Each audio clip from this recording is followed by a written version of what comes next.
Hello and welcome back to another episode of Travel with Swagata. মহারাজা সিদ্ধার্থ তার জীবনের দীর্ঘকালীন তপস্যার পরে বোধি বা জ্ঞান লাভ করে গৌতম বুদ্ধ রূপে বহুল পরিচিত হন যেই স্থানে, সেই স্থানটি হলো বুদ্ধগয়া। আজ আমি আপনাদেরকে বুদ্ধগয়ার বিভিন্ন দর্শনীয় স্থানগুলিকে ঘুরে দেখাবো এবং এখানকার একাধিক মনিস্ট্রিও আপনাদেরকে দেখাবো। নমস্কার, গুড মর্নিং ফ্রম বুদ্ধগয়া। আমরা গতকাল রাত্রিবেলা 10:30টার সময় রাজগীর থেকে অটো করে বুদ্ধগয়া এসে পৌঁছেছি। রাজগীর থেকে আমরা 8:45 নাগাদ বেরিয়েছিলাম। আর এই বুদ্ধগয়া যে হোটেলে আমরা আছি সেই হোটেলের নাম হলো ভিআইপি গেস্ট হাউস। এখানে আমরা 10:30টার সময় এসে পৌঁছে গেছি। রাস্তা খুব স্মুথ, কোনো অসুবিধা হয়নি। তবে হ্যাঁ, সন্ধে হয়ে গেছিল, এখানকার রাস্তায় কিন্তু অত আলো নেই। আর আমরা যে গেস্ট হাউসটা এখন আছি সেটা একটা চিপ গেস্ট হাউস। এটা একদম মহাবোধি টেম্পলের কাছে। মহাবোধি টেম্পল এখান থেকে 200 মিটার দূরে। আর এটা প্রাইম এরিয়া, এখানে প্রচুর দোকান বাজার অ্যাভেলেবেল বাইরে। তাই জন্যই আমরা এই গেস্ট হাউসটাকে চুজ করেছি। আর একটু এগোলে আশেপাশে অনেক ভালো বড় হোটেলও আছে। এই গেস্ট হাউসটা আমার পার ডে 700 টাকা করে রুম রেট নিচ্ছে। চলুন আজকে আমরা বুদ্ধগয়া ঘুরে দেখবো যে এখানে দেখার কি কি আছে। আমাদের কাছে সময়ের অভাবের জন্য আমরা গয়া ঘুরবো না, আর কারণ আজই রাতে আমাদের গয়া থেকে ফেরার ট্রেন। কিন্তু বুদ্ধগয়াটা আমরা কিন্তু একসাথে ঘুরে দেখবো। দেখা যাক তাহলে কি কি দেখা যায়। বুদ্ধগয়া ঘোরার প্রথমে আমরা একটা টোটো ঠিক করে নিই। এই টোটো আমাদের সারাদিন ঘোরাবে কথা হয়েছিল এবং 500 টাকা নিয়েছিল। প্রথমেই আমাদের নিয়ে যায় ওয়ার্ল্ড হেরিটেজ সাইট মহাবোধি টেম্পলে। মহাবোধি টেম্পলে ঢোকার আগে নির্দিষ্ট স্থানে জুতো এবং ব্যাগপত্র জমা দিতে হয় এবং তার সাথে কিন্তু মোবাইল বা ক্যামেরা থাকলে সেটিও জমা দিতে হবে। ভেতরে কিন্তু ফটোগ্রাফি এবং ভিডিওগ্রাফি সম্পূর্ণ প্রোহাইবিটেড। মহাবোধি মন্দিরের মূল মন্দিরের চূড়াটি 134 কেজি স্বর্ণ দ্বারা গঠিত। এই মন্দিরটি আসলে সেই জায়গাটিকে ঘিরে তৈরি হয়েছে যেখানে বিভিন্ন সময় বসে গৌতম বুদ্ধ ধ্যানমগ্ন হয়ে বোধি লাভ করেছিলেন। সেই জন্যই এই মন্দিরের নাম মহাবোধি টেম্পল। এরপর আমরা ধীরে ধীরে ঘুরতে শুরু করি বুদ্ধগয়ার বিভিন্ন রকম মনিস্ট্রিগুলোতে। এখানে বিভিন্ন দেশের এক একটি করে মনিস্ট্রি আছে, যেমন ধরুন জাপানের, চায়নার, তিব্বতের, ভুটানের ইত্যাদি বিভিন্ন জায়গার মনিস্ট্রিগুলি আমরা ঘুরে দেখেছিলাম। এটি তার মধ্যে ছিল প্রথম মনিস্ট্রি। এটি সম্ভবত ছিল একটি জাপানিজ মনিস্ট্রি। আর প্রত্যেক মনিস্ট্রির সামনে জুতো সঠিক জায়গায় রেখে তবেই কিন্তু মনিস্ট্রির ভেতরে প্রবেশ করতে হচ্ছিল।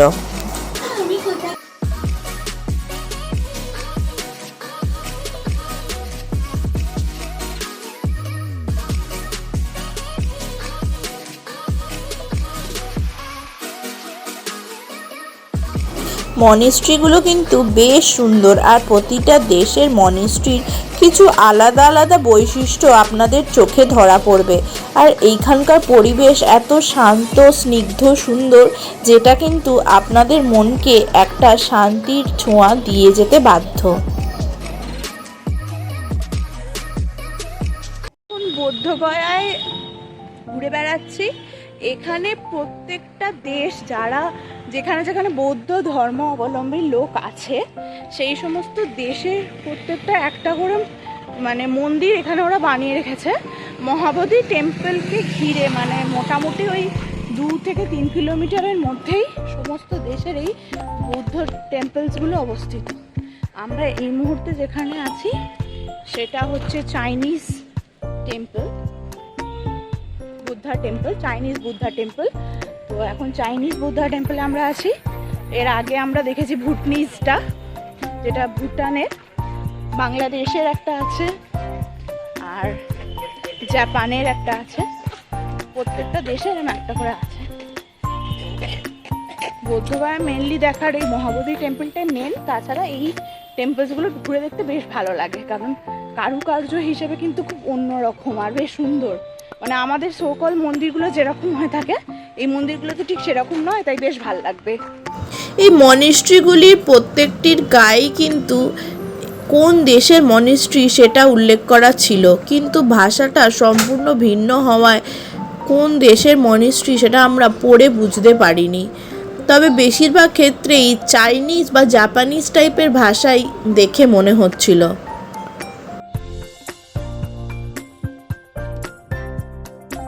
তারপর আমরা যাই দ্য গ্রেট বুদ্ধা স্ট্যাচু দেখতে। এই বুদ্ধ মূর্তিটি 108 ফুট লম্বা, একটি শ্বেত শুভ্র সুন্দর স্নিগ্ধ বুদ্ধ মূর্তি।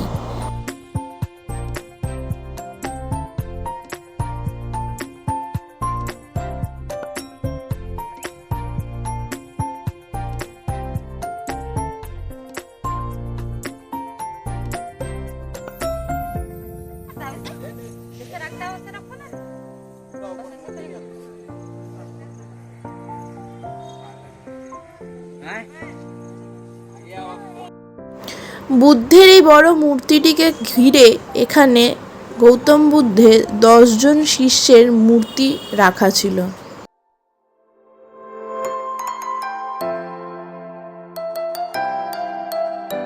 এবং প্রত্যেক মূর্তির নিচে কিন্তু সেই শিষ্যের নাম উল্লেখ করা ছিল।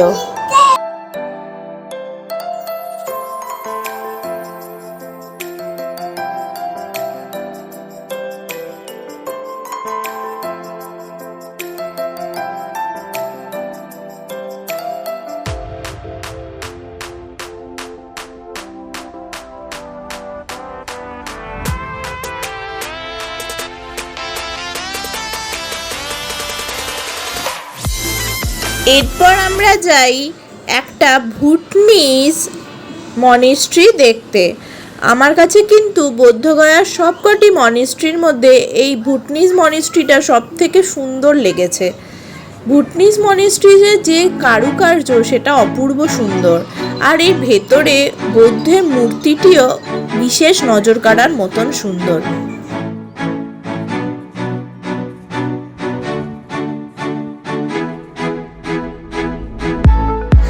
প্রতিটি মনিস্ট্রির বাইরে পরিবেশ খুব সুন্দর, এত পরিষ্কার পরিচ্ছন্ন সাজানো গোছানো যা আপনাদের সত্যি খুব ভালো লাগবে।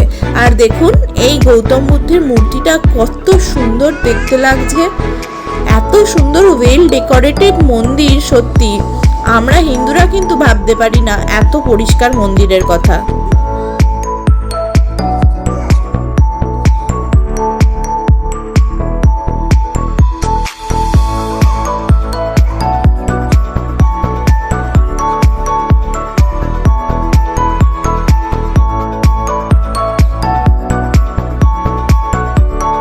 ভুটনিজ এই মনিস্ট্রিটার ভিতরের যে ভুটনিজ কারুকার্যগুলো ছিল সেগুলো দেখার মতন সুন্দর ছিল।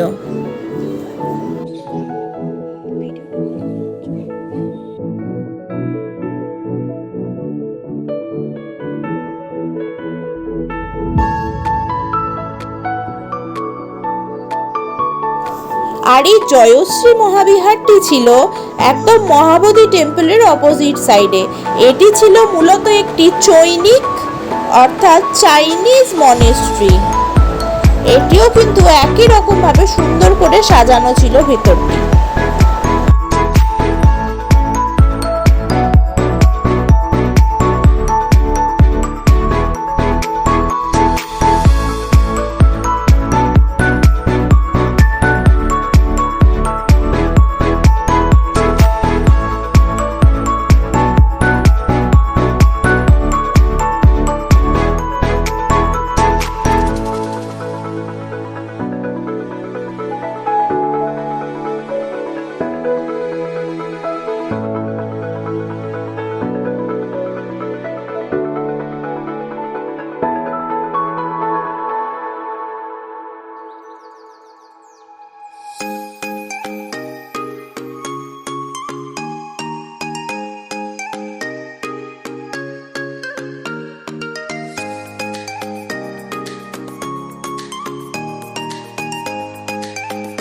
তারপর আমরা থাই মনিস্ট্রি দেখতে যাই, কিন্তু এই থাই মনিস্ট্রি বুধবার দিন বন্ধ থাকে, আর আমরা বোধগয়ায় বুধবার দিনকেই ঘুরতে বেরিয়েছিলাম, যার জন্য এটি আমাদের ভেতর থেকে দেখা হয়ে ওঠেনি।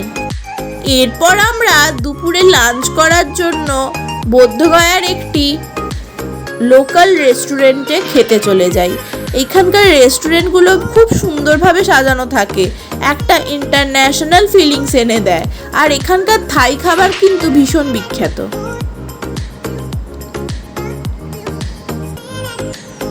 আমরা এখানকার বিখ্যাত একটা থাই স্পেশাল চাউমিন অর্ডার করেছিলাম, আর ইন্ডিয়ান ডিশ আমার হাজব্যান্ডের পছন্দ, তাই আলুর পরোটা অর্ডার করেছিলাম। এটি হলো গয়ার ফল্গু নদী। এই নদীটি মূলত বর্ষাকালের বৃষ্টির জলে পুষ্ট নদী। আমরা শীতকালে বেড়াতে যাওয়ার কারণে এই নদীতে সেই পরিমাণ জল যদিও দেখতে পাইনি, কিন্তু তবুও প্রাকৃতিক সৌন্দর্যের দিক দিয়ে কিন্তু এটার যথেষ্ট সৌন্দর্য ছিল।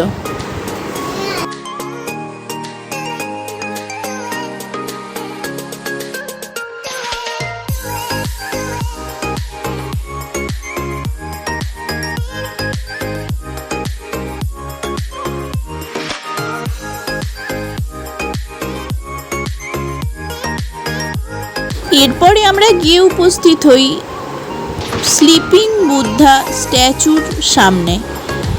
এখানে একটি মন্দির করা আছে এবং সেই মন্দিরের ফার্স্ট ফ্লোরে কিন্তু স্লিপিং বুদ্ধা মূর্তিটি রাখা আছে। সেই দিনকে এই মন্দিরটাতে কোনো একটা প্রোগ্রাম চলছিল, অনেক লোকের ভিড় ছিল। ফার্স্ট ফ্লোরে উঠেই এইরকম একটা সুন্দর স্লিপিং বুদ্ধার বড় স্ট্যাচু আমরা দেখতে পেলাম। স্ট্যাচুটা কিন্তু সত্যি বিরাট বড়, বড় মানে অনেকটাই বড়। সামনে থেকে না দেখলে আপনারা হয়তো বুঝতে পারবেন না ঠিক কতটা বড়।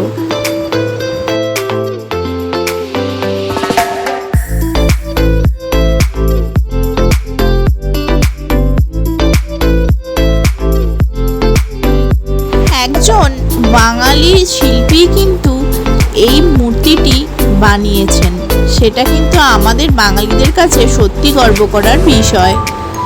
এই মূর্তিটি ছিল আমাদের সেদিন বোধগয়ার লাস্ট ডেস্টিনেশন।